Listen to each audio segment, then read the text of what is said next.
Na-trap sa nasusunog na bahay sa Malabon ang dalawang bata at kanilang yaya.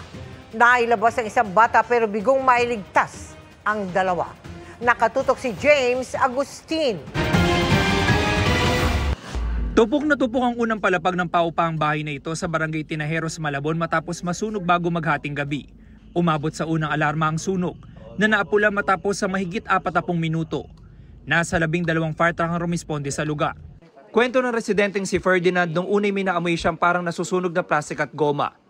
Nang silipin niya, malaki na ang apoy sa katabing bahay.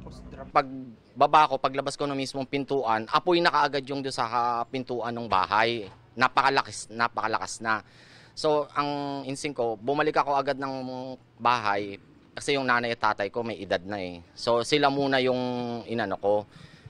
Pilit kong inilalabas. As kinalampag, nung medyo nagising na po sila, kinalampag ko na tong bahay ng tito ko, bintana, para manggising ng mga tao. Pinagtulungan ng mga residente na apulahin ang apoy. Nakaubos ako ng isang fire extinguisher, tsaka yung may mga drum kami dito, buti naman puno.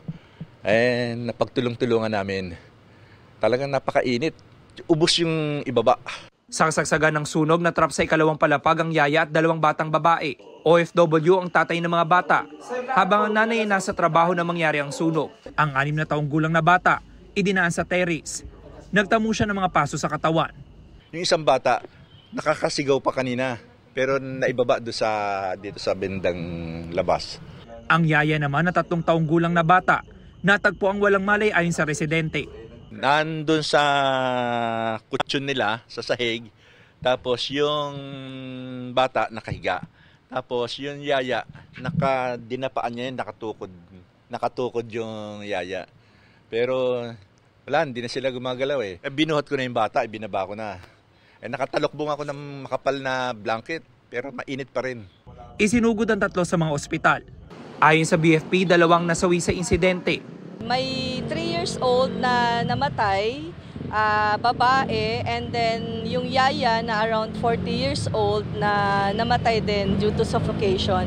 Inoobserbahan naman sa ospital ang 6 na taong gulang na bata. Inaalam pa raw ng BFP ang sanhi ng apoy. Para sa GMA Integrated News, James Agustin, nakatutok, 24 oras.